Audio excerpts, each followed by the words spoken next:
Class आज हम 8CI का 8 वाला लेक्चर डिस्कस करेंगे।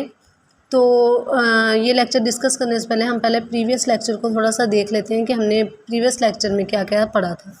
ठीक है, प्रीवियस लेक्चर में हमारे पास जो टॉपिक था वो था what is interaction design.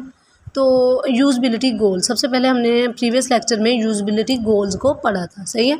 Affective, उसमें पहला जो गोल था वो ये था कि अफेक्टिव टू यूज़, कि अगर कोई भी डिज़ाइन है, इंटरफेस है जिसको हम डेवलप कर रहे हैं, उसमें क्या मतलब होना चाहिए कि वो अफेक्टिव टू यूज़ हो। देन हमारे पास था उसका कि एफिशिएंट टू यूज़। देन दूसरा जो गोल है वो है एफिशिएंट टू यूज़ होना चाहिए। फिर हमारे पास तीसरा जो गोल आया था वो ये था कि सेफ टू यूज़, वो सेफ़ होना चाहिए। Have a good utility. फिर उसका जो गोल था वो है इजी टू लर्न, मतलब कि जब हम किसी भी इंटरफेस को, किसी भी डिज़ाइन को डेवलप करते हैं तो वो यूज़र के लिए इजी टू लर्न होना चाहिए, यूज़र उसको आसानी से सीख सके। Easy to remember how to use. Then हमारे पास एक गोल ये था कि easy to remember how to use, कि इस बात को याद रखना कि इस इंटरफेस को, किसी भी डिज़ाइन को हम किस तरह से यूज़ करेंगे वो इजी होना चाहिए। सही है। यूज़बिलिटी गोल्स में हमारे पास कौन कौन से आए थे? Effective to use, efficient to use, safe to use, have good utility, easy to learn, easy to remember how to use। Activity on a usability. फिर हमने एक एक्टिविटी को देखा था कि यूज़बिलिटी पर जो थी वो एक्टिविटी को देखा था। How long should it take and how long does it actually take to use a VCR to play a video, कि किसी भी वीडियो को प्ले करने के लिए हम यूज़ करेंगे VCR को। Use a VCR to pre record to programs, जो पहले रिकॉर्ड किए जा चुके हैं 2 प्रोग्राम्स को, उनके लिए हम VCR उनके लिए भी VCR को यूज़ कर सकते हैं। Use an authoring tool to create a website, किसी भी वेबसाइट को क्रिएट करने के लिए एक ऑथरिंग टूल को इस्तेमाल करेंगे। सही है। ये एक्टिविटी हमने एक देखी थी यूज़बिलिटी की। देन फिर हमारे पास आया user experience goals. User experience goals में ये satisfying, fun, enjoyable, entertaining, helpful, motivating, aesthetically pleasing, motivating. ठीक है। तो यूज़र एक्सपीरियंस गोल्स में हमारे पास क्या था? Satisfying, rewarding. सेटिस्फाइंग में हमारे पास क्या है? रिवार्डिंग, कि जब हम किसी भी इंटरफेस को डेवलप करें तो वो सेटिस्फाई होना चाहिए, मतलब उस यूज़र उसको यूज़ करके ना सेटिस्फाइड हो कि ये यूज़र की रिक्वायरमेंट्स पे बिल्कुल पूरा उतरा है। सही है। Then fun, sport, creativity. Fun में हमारे पास है स्पोर्ट, क्रिएटिविटी, कि जब यूज़र किसी भी इंटरफेस को यूज़ करे तो वो फ़न, मतलब इंजॉय करता हुआ उसको यूज़ करे, ना कि ये कि उसके लिए वो फ़न हो, ना कि वो उसके लिए बोरिंग का बाइस बने। Enjoyable, emotionally fulfilling. इंजॉयबल में कि जब यूज़र किसी भी इंटरफेस को यूज़ कर रहा हो तो वो उसको इंजॉय करे, उससे बोर ना हो। ठीक है। इंटरटेनिंग, के कोई भी इंटरफेस जो है वो इंटरटेनिंग होना चाहिए। एंड मोर हेल्पफुल, जब हम किसी भी इंटरफेस को, किसी भी डिज़ाइन को डेवलप करते हैं तो उसमें ये फीचर भी डाला जाता है कि हेल्पफुल, मोटिवेटिंग। देन हमारे पास एस्थेटिकली प्लीजिंग, के यूज़र को इसको यूज़ करके एक खुशी महसूस हो। ठीक है। Usability and the user experience goals. Then हमारे पास स्लाइड नंबर 5 पे आया usability and user experience goals. How do usability goals differ from the user experience goal. ठीक है। उसका पहला पॉइंट ये था कि किस तरह से यूज़बिलिटी गोल्स जो हैं वो एक्सपीरियंस गोल से, यूज़र एक्सपीरियंस गोल से डिफरेंट होते हैं। Are there trade off between 2 kinds of the goals. Then हमारे पास जो उसका पॉइंट था वो ये था कि क्या 2 किस्म के गोल्स के दरमियान ट्रेड ऑफ है। For example, can a product be both fun and a safe, क्या एक प्रोडक्ट जो है वो दोनों मतलब फ़न और सेफ़ हो सकती है। How easy is it to measure usability versus user experience goal. तो किस तरह से मेजर जो यूज़बिलिटी गोल्स हैं इनको यूज़ करना ईजी है या यूज़र एक्सपीरियंस गोल्स को यूज़ करना ईजी है। ठीक है। देन फिर हमारे पास आया designs principles, generalizable abstractions for thinking about different aspect of the design। generalizable abstraction for thinking about different aspect of the design। Design principal में जो पहला जो प्रिंसिपल है वो है कि जनरलाइजेबल abstraction for thinking, जो थिंकिंग के लिए वो जनरलाइजेबल abstraction होनी चाहिए about different aspect of the design, design के मुख्तलिफ एस्पेक्ट के बारे में। The dos and don't of the interaction design. What to provide and what not to provide eight the interface. ये डिज़ाइन प्रिंसिपल में ये क्या है कि हम क्या इंटरफेस पर प्रोवाइड करेंगे और क्या प्रोवाइड नहीं करेंगे। व्हाट टू प्रोवाइड, हम क्या प्रोवाइड करेंगे, and what not to provide, और क्या नहीं प्रोवाइड करेंगे एट द इंटरफेस, इंटरफेस पर। Derived from a mix of the theory based knowledge, experience and the common sense। Drive करें from a mix of the theory based knowledge से, experience and the common sense. Then फिर हमारे पास आए visibility. This is the control panel for an elevator. तो यहाँ पर एक डायग्राम दिखाई गई थी जिसमें एलिवेटर के कुछ बटन्स को दिखाया गया था। तो this is control panel for an elevator. How does it work, ये किस तरह से काम करती है। Push a button for the floor you want. ठीक है, एलिवेटर में कुछ बटन्स लगे होते हैं जहाँ पर हम बटन को प्रेस करते हैं, जहाँ पर लिखा होता है कि फ्लोर 1, फ्लोर 2, फ्लोर 3, ग्राउंड। तो push a button for a floor you want, के एक बटन को पुश करें जिस पर आप जाना चाहते हैं। से नथिंग हैपन्स, कुछ भी नहीं हुआ। पुश एनी, अगर मतलब हमने बटन को पुश किया है और कुछ भी नहीं हुआ तो पुश एनी अदर बटन, तो हम किसी दूसरे बटन को प्रेस करते हैं। स्टिल नथिंग, फिर भी कुछ नहीं हो रहा। What do you need to do, तो अब आप क्या करेंगे। It is not visible as to what to do. तो विजिबिलिटी ये होता है कि मतलब कि जैसा कि हमने पढ़ा था कि चीज़ों को विजिबल होना चाहिए, सही है ना। किसी भी इंटरफेस में हम नॉर्मन्स के 7 प्रिंसिपल्स में एक प्रिंसिपल्स ये था कि मेक द थिंग विजिबल, चीज़ों को हमने विजिबल बनाना था। लेकिन यहाँ पे एक डायग्राम दिखाई गई है जिसमें एलिवेटर्स के कुछ बटन हैं, तो उसमें ये दिखाया गया है कि हाउ डज़ इट वर्क, ये किस तरह से काम करती है। हम एक push a button for the floor you want, हमने एक बटन को प्रेस किया जिस पर हम जाना चाहते हैं। नथिंग हैपन्स, कुछ भी नहीं हुआ। पुश एनी अदर बटन, हमने फिर एक दूसरे बटन को पुश किया। स्टिल नथिंग, फिर भी कुछ नहीं। What do you need to do, अब हमें क्या करने की ज़रूरत है। इट इज़ नॉट विजिबल, ये विजिबल नहीं है as to what to do, कि क्या किया जाए। ठीक है, विजिबिलिटी। यू नीड, अब हमें मतलब यहाँ पे हमसे पूछा गया था ना what to do, need to do, कि हमें क्या करने की ज़रूरत है। हमें we need to insert your room card in the slot by the buttons to get the elevator to work. सही है, हम क्या करेंगे कि हम जो हमें ज़रूरत होती है कि हम इंसर्ट करें अपने रूम कार्ड को इन द स्लॉट में by the buttons to get the elevator to work. How would you make this action more visible, आप किस तरह से क्या इस एक्शन को विजिबल बनाएंगे। ठीक है, विजिबिलिटी में हमें क्या दिखाया गया था कि विजिबिलिटी होता है कि जिस चीज़ का क्लियर नज़र आना, क्या है उस चीज़ का मतलब। अगर तो इन बटन्स पे लेबल्स लगे होते, सही है ना। इस डायग्राम में दिखाया जा रहा है कि इधर एलिवेटर के बटन तो हैं लेकिन इस पर लेबल नहीं है, कि जैसा अगर ये फ्लोर 1 है, फ्लोर 2, तो मतलब कि विजिबल नहीं है हमारे लिए। हम बिल्कुल देख के अपने बटन को प्रेस नहीं कर सकते। हमें नहीं पता कि ये फर्स्ट वाला कौन सा फ्लोर का है, सेकंड वाला बटन कौन सा फ्लोर का है, थर्ड वाला। ठीक है, तो हमने विजिबिलिटी में हमने क्या देखा कि एक डायग्राम दिखाई गई थी जिसमें हमें कहा गया था कि आप एक बटन को प्रेस करें, अगर कुछ नहीं हुआ फिर दूसरे बटन, फिर भी कुछ नहीं हुआ तो फिर आप क्या करेंगे। तो इधर हमें एक सोल्यूशन बताया गया कि यू नीड, आपको ज़रूरत है to insert your room card, कि आप इंसर्ट करें अपने रूम कार्ड को इन द स्लॉट में बाय द बटन्स, बटन के ज़रिए to get the elevator to work, ताकि एलिवेटर जो है वो वर्क कर सके, ताकि एलिवेटर आपको उस फ्लोर पर पहुंचा सके जहां पर आप जाना चाहते हैं। How would you make this action more visible, इस एक्शन को हम किस तरह से ज़्यादा विजिबल बना सकते हैं। ठीक है, मेक द, तो उसके लिए हमें कुछ चीज़ें कुछ बताई गई कि हम किस तरह से इस एक्शन को मोर विजिबल बना सकते हैं। कौन से एक्शन को, इस एक्शन को कि जब हम इंसर्ट करें your room card in the slot by the buttons to get the elevator to work. ठीक है, तो मेक द, हमें यहाँ पे वैसे इसके लिए कुछ पॉइंट्स बताए गए हैं। फर्स्ट पॉइंट ये है कि make the card reader more obvious, जो कार्ड रीडर है उसको बहुत ज़्यादा ऑब्वियस होना चाहिए। ठीक है, provide an auditory message, provide, या तो पहला हमारे पास ये है कि हम इस एक्शन को विजिबल बनाने के लिए हम कार्ड रीडर को मतलब कि ऑब्वियस बनाएं।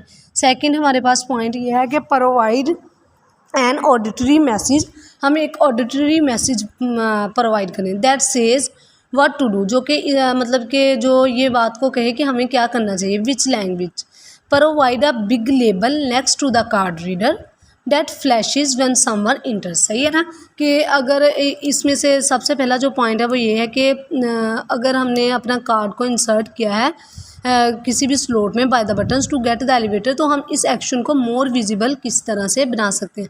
तो पहला पॉइंट जो है इसमें यह है कि हम इस एक्शन को इस तरह से विजिबल बना सकते हैं कि हम अपने कार्ड रीडर को मोर ऑब्वियस बना लें, या फिर हम एक ऐसा ऑडिटरी मैसेज प्रोवाइड करें जिसमें ये बताया हो कि आपने क्या करना है। सही है। देन फिर provide a big label next to the card reader that flashes when someone enters, या तो फिर हम ये करें कि इन बटन्स के आगे कुछ लेबल लगा दें। जैसा कि अगर फर्स्ट बटन है तो उस पर हम लगा दें कि ये सेकंड फ्लोर के लिए, ठीक है।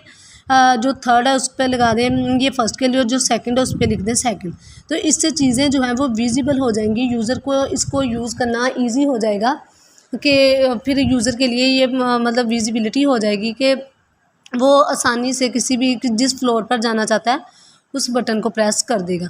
Make relevant part visible, then फिर हमारे पास एक पॉइंट ये है कि आप रेलिवेंट जो पार्ट्स हैं उनको विजिबल बना दें। Make what has to be done obvious, इस चीज़ को ऑब्वियस बना दें कि क्या किया जाए। सही है। तो हमने विजिबिलिटी पढ़ा, विजिबिलिटी में ये था कि हमने किसी भी एक्शन को, ये हमें बटन दिखाए गए थे लेकिन हमें यहाँ पर बताया नहीं गया था कि चीज़ मतलब इसको इतना विजिबल नहीं बनाया गया था। इस एक्शन को विजिबल बनाने के लिए फिर हमें 3 पॉइंट बताए गए कि कार्ड रीडर जो है उसको ऑब्वियस बना देंगे, ऑडिटरी मैसेज जो है वो एक, या तो फिर हम ऑडिटरी मैसेज मुहैया करेंगे जिस पे लिखा होगा कि आप मतलब आप क्या कर सकते हैं, या फिर एक बिग लेबल जो है हम उसको लगा देंगे कार्ड रीडर के सामने, ताकि मतलब लोगों के लिए, इसको यूज़र के लिए यूज़ करना इजी हो जाए। ठीक है। Make relevant part visible, make what has to be done obvious. Feedback, sending information back to the user about what has been done. ठीक है। फीडबैक क्या है कि सेंडिंग द इंफॉर्मेशन को सेंड करना बैक टू द यूज़र की तरफ, about what has been done, कि मतलब क्या किया जा चुका है। ठीक है। तो फीडबैक पॉजिटिव वे में भी होता है, नेगेटिव वे में भी होता है। हमने प्रीवियस लेक्चर में यही पढ़ा था कि जो फीडबैक है वो पॉजिटिव में भी होता है, नेगेटिव में होता है। जो यूज़र होता है वो उसकी मतलब उसने इंटरफेस को यूज़ किया है तो वो अपना फीडबैक देगा, वो अपनी राय देगा कि उसको मतलब कि इंटरफेस किस तरह का लगा है। सही है। तो ये पॉजिटिव वे में भी हो सकता है, नेगेटिव वे में भी फीडबैक हो सकता है। Includes sound, highlighting, animation and the combination of these. ठीक है। ये फीडबैक जो होता है वो इंक्लूड क्या क्या करता है, साउंड को, हाईलाइटिंग को, एनिमेशन को एंड द कम्बिनेशन और कम्बिनेशन ऑफ दीज, और इन सब का साउंड, हाईलाइटिंग और द एनिमेशन का combination. For example when screen button click, जब हम किसी भी स्क्रीन बटन को क्लिक करते हैं, ऑन प्रोवाइड्स साउंड्स और रेड हाईलाइट फीडबैक। ठीक है। तो फीडबैक जो होता है वो एक किसी भी यूज़र की राय होती है, उसका ओपिनियन होता है इंटरफेस के बारे में। वो अपना यूज़ करने के बाद अपना इंटरफेस के लिए अपनी ओपिनियन को देता है, अपने व्यूज़ को डिस्क्राइब करता है कि उसको ये इंटरफेस किस तरह का लगा। तो इंटरफेस में हमारे पास क्या क्या चीज़ें इंक्लूड होती हैं, sound, highlighting, animation and the combination of these. Constants होते हैं किसी भी इंटरफेस के रूल्स, रिस्ट्रिक्शंस। सही है। तो restricting the possible action that can be perform. Constants क्या हैं, ये मतलब कि रिस्ट्रिक्ट करते हैं पॉसिबल एक्शन को, जो कि एक्शन किसी भी इंटरफेस को डेवलप करते हुए परफॉर्म किए जाते हैं। कॉन्स्टेंट्स आर बेसिकली रूल्स होते हैं, helps prevent the users from selecting the incorrect option. Constants जो होते हैं वो किसी भी यूज़र की हेल्प करते हैं कि वो किस इनकरेक्ट ऑप्शन सेलेक्ट ना कर ले। 3 मेन टाइप्स कॉन्स्टेंट्स की हमारे पास 3 टाइप्स होती हैं, physical, culture and the logical. हमने प्रीवियस लेक्चर में पढ़ा कि कॉन्स्टेंट्स क्या होते हैं। कॉन्स्टेंट जो होते हैं वो restricting the possible action that can be performed. ये कॉन्स्टेंट जो होते हैं वो रिस्ट्रिक्ट करते हैं एक्शन को जिनको हमने परफॉर्म करना होता है। Helps prevents users from selecting the incorrect option. ये जो कॉन्स्टेंट्स होते हैं वो हेल्प करते हैं यूज़र की कि वो इनकरेक्ट एक्शन को सिलेक्ट ना कर ले। हमारे पास there are the 3 types of the constants. First one is physical, second is culture and the third is logical. Physical constant, फिर हमने इन तीनों को 1 बाय 1 डिस्कस किया था। फिजिकल कॉन्स्टेंट जो होते हैं वो refer to the way physical objects restrict the movement of the things. इनको रेफ़र किया जाता है, physical object restrict the movement of the thing. ठीक है। For example only one way you can insert a key into the lock. जैसा कि physical constants क्या होते हैं कि जैसा कि हमारे पास एक लॉक है, उसके लिए हमारे पास कांस्टेंट जो है ना वो ये है कि हम उसमें यू कैन इंसर्ट अ की इनटू द ओनली वन वे। आप सिर्फ एक तरीके से ही उसमें जो की को ना लॉक में इंसर्ट कर सकते हैं। ये फिजिकल कांस्टेंट्स में आएगा। How many ways can you insert a CD और the DVD disk into the computer. अब कितने तरीके से CD और DVD को डिस्क को हम कंप्यूटर में इंसर्ट कर सकते हैं। How physically constraining is this action. How does it differ from the insertion of the floppy disk into the computer. ये किस तरह से डिफरेंट होती है insertion of the floppy disk into the computer. तो फिजिकल कांस्टेंट जो है इनको रेफर किया जाता है to the way physical objects restrict the movement of the things. For example, only one way you can insert a key into a lock. How many ways can you insert a CD or the DVD disc into the computer? Physical constant. Then हमारे पास आया logical constants. Logical constants are exploits people's everyday. जो logical constants हैं वो exploits people's everyday common sense reasoning about the way the world works. ठीक है। An example is the logical relationship between the physical layout of the device and the way it works as the next slide illustrate. ठीक है। Logical constants क्या हैं कि ये exploit करते हैं पीपल्स के एवरीडे कॉमन सेंस को reasoning about the way the world work. एक एग्जाम्पल जो है लॉजिकल कॉन्स्टेंट की is the logical relationship between the physical layout of the device and the way it works as the next slide illustrate. Logical और the ambiguous designs. Logical constant ये है कि where do you plug the mouse. आपको कहाँ पर plug करना है mouse को। Where do you plug the keyboard. आपको कहाँ पर प्लग।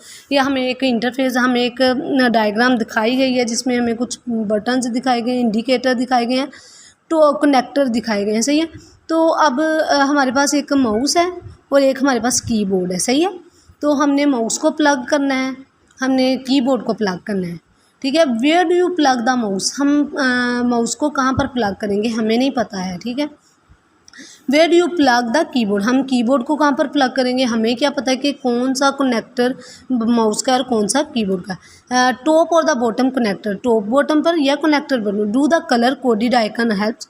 क्या जो हमने कलर कोडेड जैसा कि माउस पे हमने शायद क्या हुआ है ग्रीन और देन जो कीबोर्ड है उस पर रेड, क्या जो कलर कोडेड है आइकन्स वो हेल्प करते हैं। How to designs them more logically. तो फिर हमें दो तरीके इसके लिए बताए गए कि आप किस तरह से इनको मतलब कि लॉजिकली हम इनको किस तरह से प्लग कर सकते हैं। ठीक है। फर्स्ट जो हमारे पास मेथड आया, आप ए जो है ए एक डायग्राम में हमें ए दिखाया गया एक में बी। तो ए provides the direct adjacent mapping between the icons and the connector.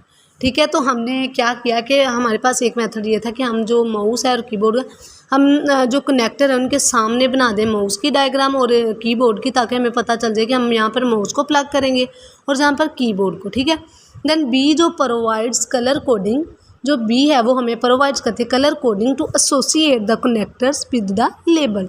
सो ये जो बी है उसमें यह है कि जैसा कि हमने माउस को ग्रीन कलर से प्रेजेंट करें और जो कीबोर्ड है उसको रेड, तो हम जो कनेक्टर हैं वहाँ पर जाकर एक पे ग्रीन लगा दें और एक पे रेड। तो इससे हमें ऑब्वियस हो जाएगा कि जो माउस है हमने ग्रीन पे प्लग करना है और जो कीबोर्ड है उस पर हमने। तो ये है लॉजिकल कॉन्स्टेंट। ठीक है। देन हमारे पास आया कल्चरल कॉन्स्टेंट्स।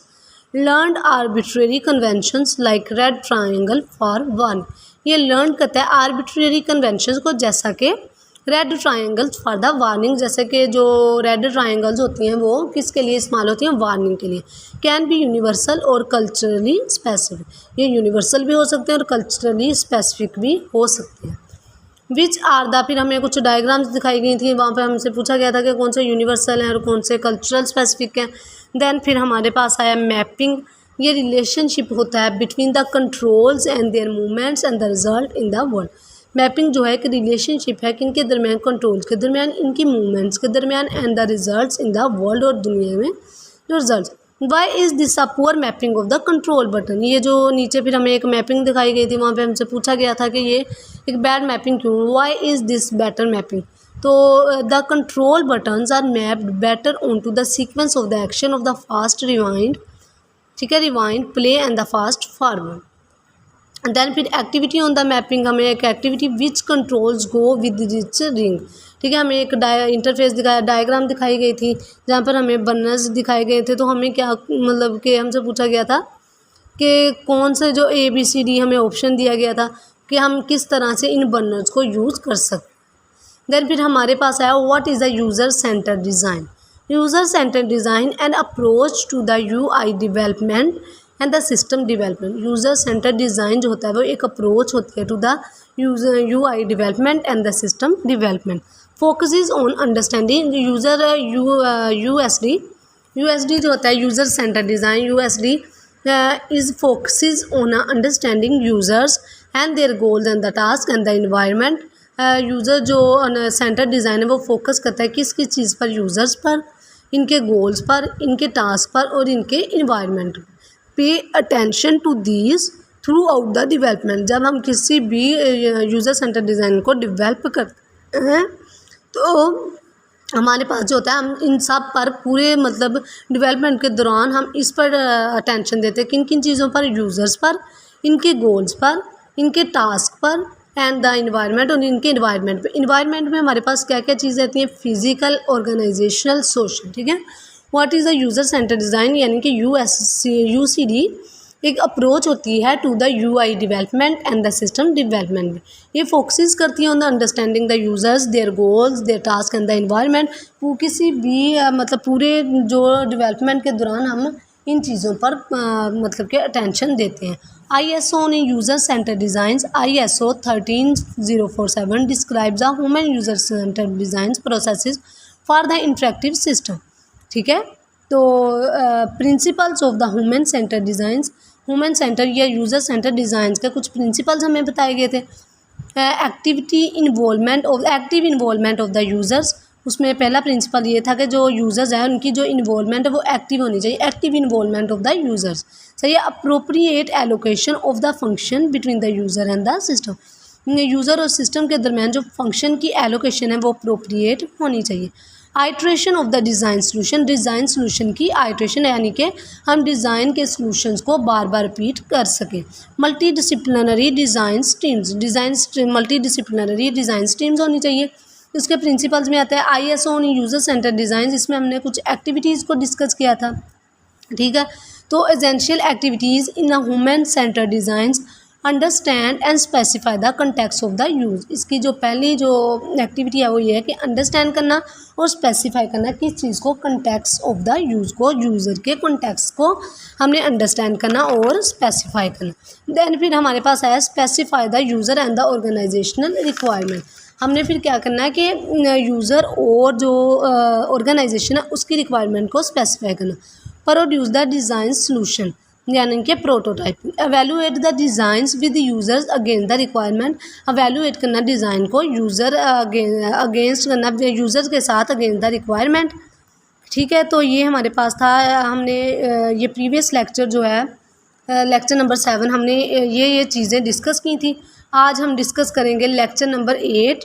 तो लेक्चर नंबर 8 को स्टार्ट करते हैं। इसमें है कंसिस्टेंसी, सही है। तो इंटरेक्शन डिज़ाइन का जो एक फीचर है वो है कंसिस्टेंसी। कंसिस्टेंसी क्या है? Consistency is a key principle in a life and in a design. सही है। कंसिस्टेंसी जो है एक की प्रिंसिपल है एक लाइफ और एक डिज़ाइन में। क्या without it we can not get for even the mightiest of the problem with for if you keep hacking it every day. Consistency is one of the design principles that we like the violate frequently। ठीक है। Consistency जो है एक की principal होती है किसी भी लाइफ और डिज़ाइन में। कंसिस्टेंसी ये है कि जो काम आपने एक जगह किया वही काम हर जगह वैसे ही करेंगे। सही है कि कंसिस्टेंसी क्या है कि जो काम आपने एक जगह पर कर लिया है ना, आप वही काम हर जगह पर करेंगे जब भी वो टास्क परफॉर्म करेंगे। आसान मिसाल से हम इसको कंसिस्टेंसी को समझ सकते हैं कि जब हमने किसी भी चीज़ को कॉपी करना होता है तो Ctrl+C को हम यूज़ करते हैं। सही है। ये वाली कमांड यूज़ करते हैं ना जब हम किसी भी जब हम किसी पावर पॉइंट पर, माइक्रोसॉफ्ट पर, MS पर, सही है, मतलब वर्क कर रहे होते हैं तो हम जब किसी भी चीज़ को कॉपी करते हैं तो हम क्या चीज़ यूज़ करते हैं, कंट्रोल प्लस सी। सही है। तो हम चाहे तो हम पावर पॉइंट पे वर्क करें या हम MS पर वर्क करें, हम किसी भी चीज़ को कॉपी करने के लिए हम सेम कमांड यूज़ करते हैं। सही है। तो कंसिस्टेंसी यही है कि जो काम आपने एक जगह पे किया हम वही काम हर जगह पर करेंगे जब हम सिमिलर टास्क को परफॉर्म करेंगे। जैसा कि अब हमने किसी भी डॉक्यूमेंट को सेव करना है तो उसके लिए हम क्या यूज़ करते हैं, कंट्रोल प्लस S। तो ये जो कमांड है ये हर जगह यूनिवर्सल होती है। तो ये होती है किसी भी चीज़ की कंसिस्टेंसी। सही है। तो अब इसको स्लाइड से पढ़ लेते हैं कि समझ में आ गई ना कि कंसिस्टेंसी क्या है। कि कंसिस्टेंसी ये है कि जो आपने काम एक जगह पर परफॉर्म कर लिया है आप वही काम हर जगह पर परफॉर्म करेंगे जब भी वो टास्क आप परफॉर्म करेंगे। आसान मिसाल से हमने इसको ये समझा कि हमने एक इजी सी मिसाल ली इसकी कि जब हम किसी भी कॉपी को मतलब के करते हैं, किसी भी चीज़ को कॉपी करते हैं, चाहे हम उसके लिए हम यूज़ करते हैं कंट्रोल प्लस C। ठीक है। तो चाहे फिर हम पावर पॉइंट पे वर्क करें या MS वर्ड पे वर्क कर रहे हों तो हमने सेम कमांड ही यूज़ करते हैं। ठीक है। इसी तरह हम जब किसी भी डॉक्यूमेंट को सेव करते हैं तो उसके लिए हम सेम कमांड यूज़ करते हैं, कंट्रोल प्लस सेव। तो जब वो ये फ़र्क नहीं पड़ता कि आप किस पर वर्क कर रहे हैं। सही है। तो पावर पॉइंट पर ये जो कमांड है ये यूनिवर्सल है और इस चीज़ को कंसिस्टेंसी बोलते हैं। ठीक है। तो अब designs interfaces to have the similar options and use similar elements for the similar task. ठीक है। हमने डिज़ाइंस को इंटरफेस को डिज़ाइन करना है to have the similar options.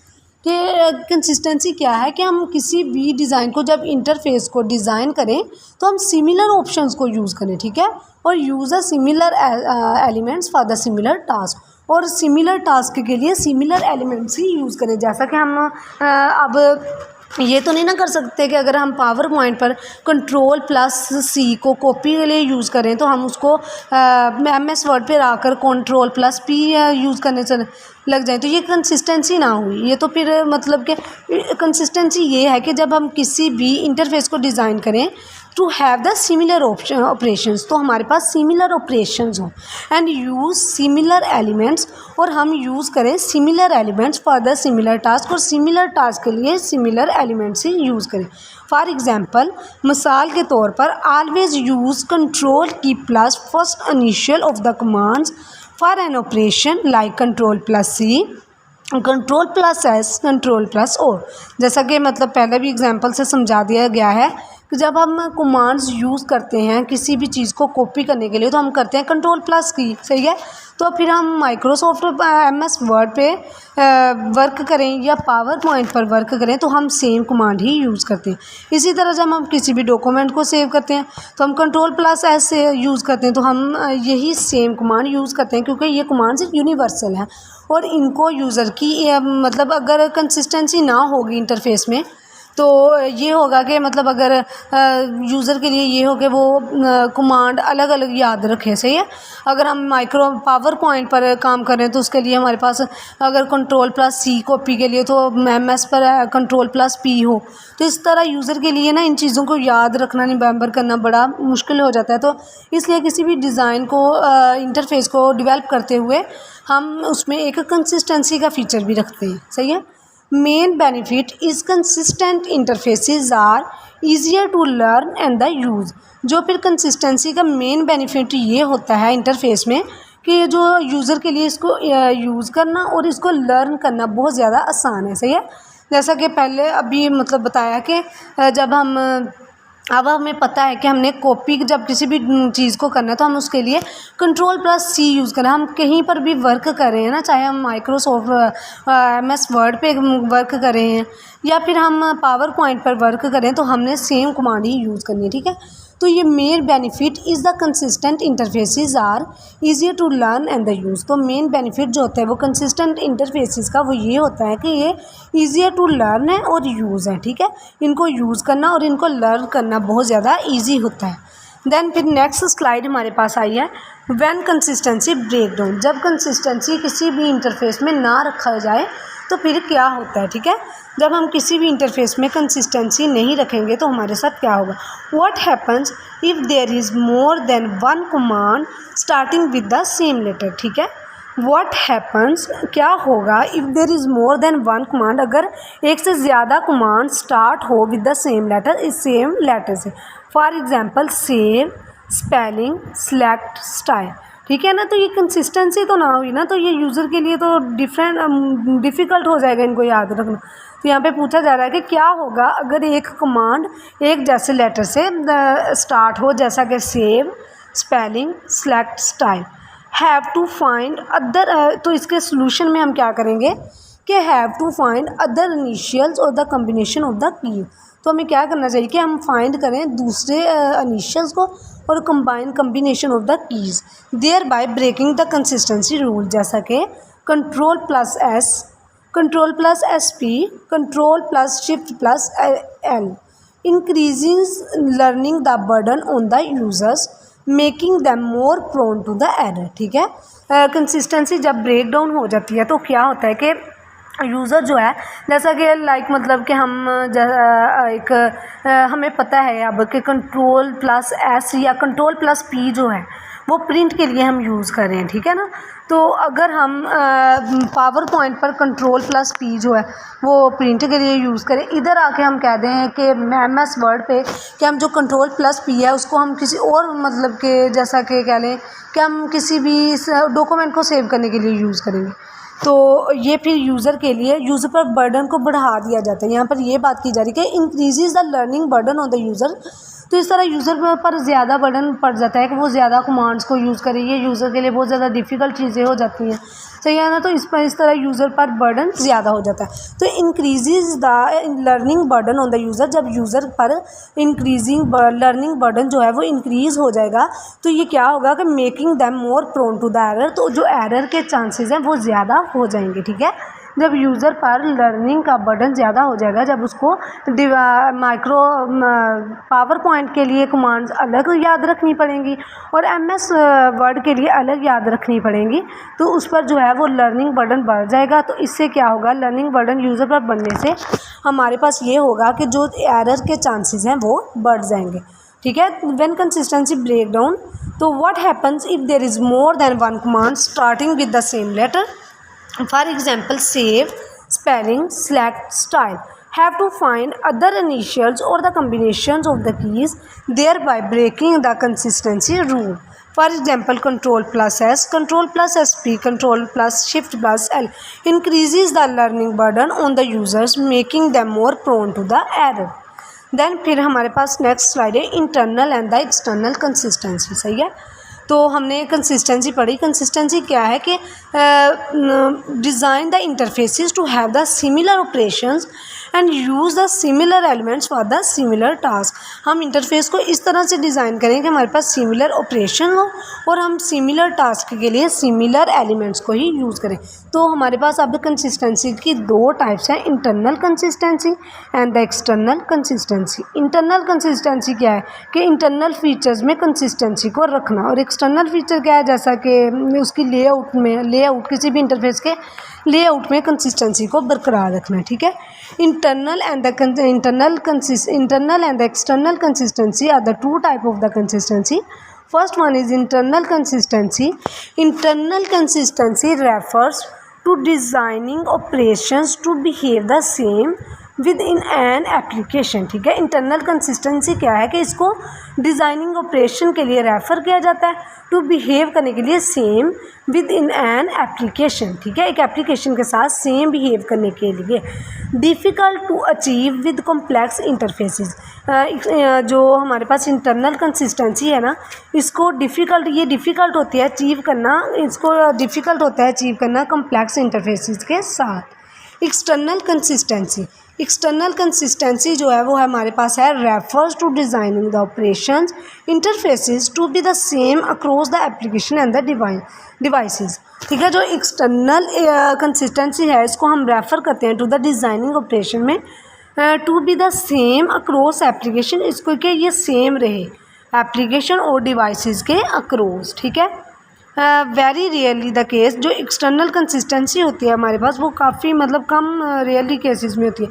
ये बेस्ड होती है on the different designers preference, ये डिफरेंट डिज़ाइनर्स प्रेफरेंस पर बेस्ड करती है। ठीक है, तो ये हमारे पास कंसिस्टेंसी की टू टाइप्स हैं, external consistency and the internal consistency.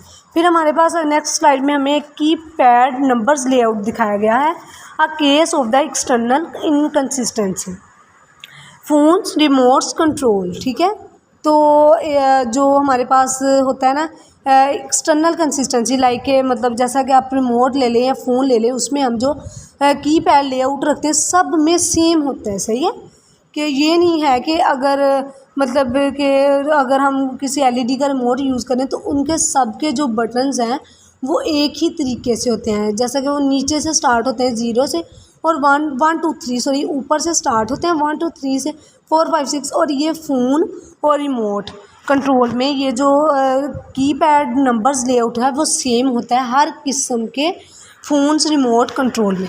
बिल्कुल इसी तरह कैलकुलेटर कंप्यूटर कीबोर्ड्स में, मतलब कि जो कीबोर्ड्स होते हैं या कैलकुलेटर्स होते हैं उनमें जो कीपैड नंबर्स लेआउट रखा जाता है वो तमाम किस्म के कीबोर्ड कैलकुलेटर या कीपैड कंप्यूटर कीपैड में सेम हमारे पास होता है। ठीक है, तो ये हमें बताया गया कि एक्सटर्नल कंसिस्टेंसी किस तरह से हो सकती है।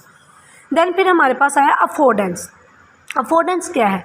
Affordance to give a clue, affordance refers to an attribute of an object. Affordance क्या है कि इसको रेफ़र किया जाता है टू एन एट्रीब्यूट, एक एट्रीब्यूट से, of an object that allows the people to know how to use it. ठीक है, अफोर्डेंस क्या है कि ये किसी भी ऑब्जेक्ट की एक एट्रीब्यूट होती है जो कि पीपल को इस बात की इजाज़त देती है कि वो इसको किस तरह से इस्तेमाल किया जाए। ठीक है, अफोर्डेंस हमारे पास क्या है कि अफोर्डेंस ये किसी भी ऑब्जेक्ट की एट्रीब्यूट होती है जो कि लोगों को इस बात की परमिशन देती है, इस बात की इजाज़त देती है कि इसको किस तरह से यूज़ किया जाए। ठीक है, for example a mouse button invites pushing.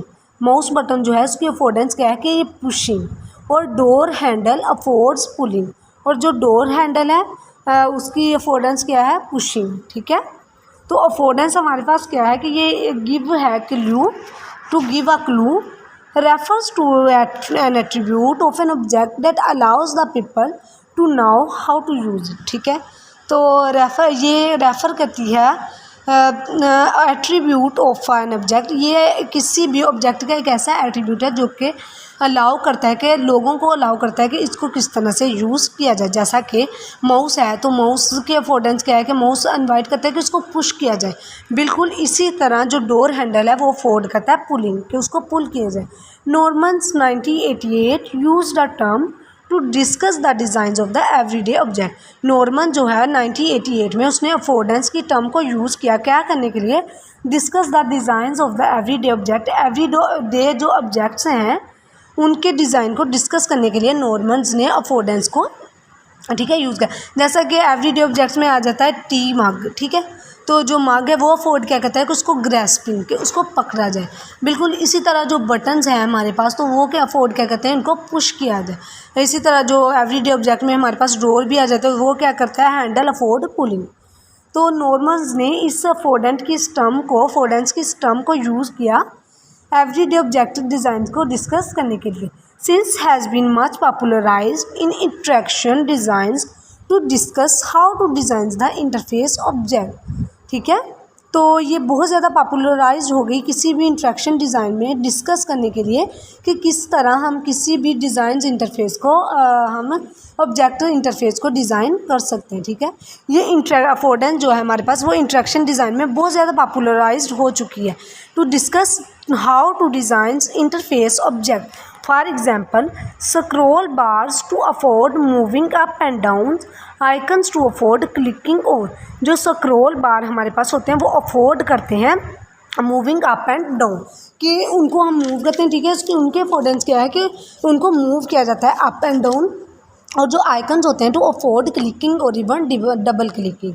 ठीक है, तो अगर हम देखें कि an affordance is what a user can do with an object based on the user's capabilities. ठीक है, तो अफोर्डेंस क्या है कि an affordance is what a user can do, एक यूज़र क्या करता है विद एन ऑब्जेक्ट, एक ऑब्जेक्ट के साथ, based on the user's capability, user capability की बेस पर। As such and affordance is not a property of an object like a physical object और द यूज़र इंटरफेस। तो अफोर्डेंस क्या है कि ये एक मतलब कि एक ऐसी चीज़ जो कि जिसमें what a user of an affordance is what a user can do, कि यूज़र क्या करता है ऑब्जेक्ट के साथ। ठीक है, तो अगर हम साइकोलॉजिकल टर्म में अफोर्डेंस को देखें तो psychological terms of the affordance says that कि जो चीज़ें होती हैं, साइकोलॉजिकल टर्म जो अफोर्डेंस की है वो ये कहती है जो चीज़ें होती हैं वो अपनी शेप और अपने एट्रीब्यूट से बताती हैं कि इनके साथ क्या किया जाए। ठीक है, जैसा कि हम टी कप है या फिर हमारे पास डोर है, तो वो हमें बताता है ना, वो उसकी शेप, उसके जो एट्रीब्यूट है वो हमें बताती है कि हम इसको किस तरह से यूज़ कर सकते हैं, वो क्या अफोर्ड कर सकता है। ठीक है, तो अफोर्डेंस को हम साइकोलॉजिकल टर्म में ये कहते हैं, साइकोलॉजिकल टर्म जो अफोर्डेंस की है वो ये कहती है कि इसकी जो शेप और मतलब एट्रीब्यूट होती हैं किसी भी ऑब्जेक्ट के, वो बताते हैं कि इस ऑब्जेक्ट के साथ क्या किया जाए। ठीक है, तो ये हमारे पास थी affordance. What does affordance have to offer interaction design, जो अफोर्डेंस है वो क्या ऑफ़र करती है कि इंटरेक्शन डिज़ाइन के लिए। Interfaces are virtuals and do not have affordance like the physical objects. सही है, तो इंटरफेसेस हमारे पास क्या हैं, ये विर्चुअल होते हैं। Interfaces are virtual and do not have the affordances like the physical object, और इनके अफोर्डेंसेस नहीं रखते जैसा कि physical object. Interfaces are the virtual and do not have the affordances like the physical object. Interfaces जो होते हैं वो विर्चुअल होते हैं और ये फिजिकल ऑब्जेक्ट की तरह अफोर्डेंसेस नहीं रखते। Norman's argues it does not make sense to talk about the interfaces in terms of the real affordances. ठीक है, नॉर्मन्स ने आर्ग्यू किया कि ये कोई सेंस नहीं बनती कि हम किसी भी इंटरफेस को रियल अफोर्डेंस की टर्म में बात करें, मतलब कि उसको यूज़ करें। इंटरफेसेस क्या हैं, विर्चुअल हैं, तो नॉर्मन्स ने आर्ग्यू किया कि ये कोई सेंस ही नहीं बनती कि हम इंटरफेसेस को हम रियल अफोर्डेंस में इनके बारे में बात करें, क्योंकि इंटरफेसेस जो हैं वो अफोर्डेंसेस नहीं रखते, ये विर्चुअल होते हैं। तो नॉर्मन्स ने आर्ग्यू किया कि it does not make sense to talk about the interfaces in terms of the real affordances. Instead interfaces are the better conceptualized as perceived affordances. ठीक है, तो उसने बताया कि जो इंटरफेसेस होते हैं वो बेटर कंसेप्चुलाइज्ड होते हैं। ठीक है, learned conventions of arbitrary mappings, arbitrary mapping की कन्वेंशन को लर्न करें between the actions and the effect at the interface, किन के दरमियान एक्शन और इफेक्ट के दरमियान एट द इंटरफेस पर। Some mappings are better than the others, कुछ मैपिंग जो होती हैं वो दूसरों से बेहतर होती हैं। ठीक है, देन हमारे पास आया एक्टिविटी, इसमें हमें फिजिकल अफोर्डेंसेस दिखाई गई। फिजिकल अफोर्डेंसेस लाइक के how do the following physical object afford, are they obvious. ये जो हमें फिजिकल ऑब्जेक्ट दिखाए गए हैं, टी कप और ये डोर। ठीक है, तो हमें यहाँ से हमसे यहाँ पे पूछा जा रहा है कि ये जो फिजिकल ऑब्जेक्ट हैं ये क्या अफोर्ड करते हैं, आर दे ऑब्वियस, क्या ये ऑब्वियस हैं। तो हम पहले भी डिस्कस कर चुके हैं, जो टी कप है ये क्या अफोर्ड करता है, grasping. Tea cup afford grasping and the door जो है वो अफोर्ड करता है पुलिंग। ठीक है, तो हमें फिजिकल अफोर्डेंस क्या है कि एक ऐसा attribute of an object that allows the people to know how to use it, जो कि यूज़र को इस बात की इजाज़त देता है कि वो जान सके कि इसके साथ क्या करना है ऑब्जेक्ट के साथ। तो साइकोलॉजिकल टर्म में भी हमने इसको देखा अफोर्डेंस को, तो वो यही कहती है कि किसी भी ऑब्जेक्ट का शेप और उसके एट्रीब्यूट बताता है कि हम इस ऑब्जेक्ट को किस तरह से यूज़ कर सकते हैं, ये ऑब्जेक्ट क्या अफोर्ड करता है। तो बिल्कुल इसी तरह ये जो टी कप है वो अफोर्ड क्या कर रहा है, ग्रास्पिंग, और जो ये डोर है वो अफोर्ड कर रहा है हैंड पुशिंग, सॉरी। ठीक है, देन हमारे पास एक्टिविटी है वर्चुअल अफोर्डेंस। पीछे हमने क्या पढ़ा, ये फिजिकल अफोर्डेंसेस, अब हमने वर्चुअल अफोर्डेंसेस। ठीक है, how do the following screen objects afford, किस तरह से ये जो स्क्रीन ऑब्जेक्ट्स हैं वो अफोर्ड करते हैं। What if you are a novice user, क्या होगा अगर आप नोविस यूज़र हों और आप मतलब कि क्या इनकी शेप बता रही है कि आप इनके साथ क्या करेंगे। Would you know what to do with them, क्या आप जानते हैं अगर आप मतलब कि नए हैं, नोविस यूज़र्स हैं, तो क्या आप जानते हैं कि आप इनको किस तरह से इस्तेमाल करेंगे। तो जैसा कि साइकोलॉजिकल टर्म ने हमें बताया कि किसी भी ऑब्जेक्ट की शेप और उसका एट्रीब्यूट बताता है कि हम उसको किस तरह से यूज़ कर सकते हैं, वो क्या चीज़ ऑब्जेक्ट क्या अफोर्ड करता है। तो बिल्कुल इसी तरह यहाँ पर हमें एक पॉज बटन दिखाया गया, delete button, elevator button, up arrow, elevator button, down arrow, ठीक है। तो यहाँ पे हमसे ये सवाल पूछा गया कि how do the following screen object afford, ये जो स्क्रीन ऑब्जेक्ट्स हैं ये किस तरह से अफोर्ड करते हैं, क्या अफोर्ड करते हैं। What if you are the novice user, क्या होगा अगर आप नोविस यूज़र हों। Would you know what to do with them, तो क्या आप जानते हैं कि आप इनके साथ, तो क्योंकि इनकी शेप और इनके एट्रीब्यूट हमें बता रहे हैं कि ये क्या अफोर्ड करते हैं। तो हमने पहले भी प्रीवियस ये जो स्लाइड्स हैं हमने उसमें पढ़ा कि जो बटन्स होते हैं वो क्या अफोर्ड करते हैं, पुशिंग, ठीक है। तो चाहे तो वो पॉज बटन हो, चाहे वो डिलीट बटन हो, या फिर वो एलिवेटर हो, किसी भी किस्म के बटन जो होते हैं वो अफोर्ड करते हैं पुशिंग को, ठीक है। तो ये हमें कुछ एक्टिविटी दी गई थी। यूज़बिलिटी प्रिंसिपल, नेक्स्ट स्लाइड नंबर 10 पर हमारे पास आए यूज़बिलिटी प्रिंसिपल्स। यूज़बिलिटी प्रिंसिपल्स जो हैं वो सिमिलर होते हैं to the designs principles.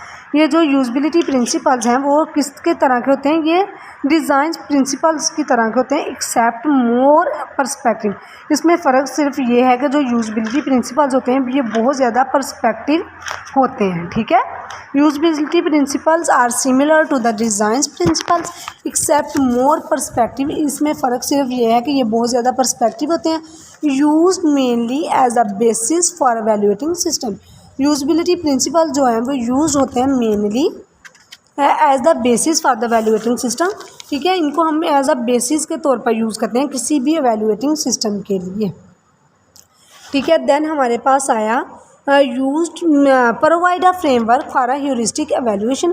यूज़बिलिटी principle जो होते हैं वो हमें प्रोवाइड करते हैं एक फ्रेमवर्क, किसके लिए, फॉर ह्यूरिस्टिक एवेल्युएशन के लिए, ठीक है। यूज़बिलिटी प्रिंसिपल्स क्या हैं, ये सिमिलर होते हैं to the design principle except more perspective, use mainly as a basis for the evaluating system, provide a framework, ये हमें ह्यूरिस्टिक एवेल्युएशन के लिए फ्रेमवर्क प्रोवाइड करते हैं।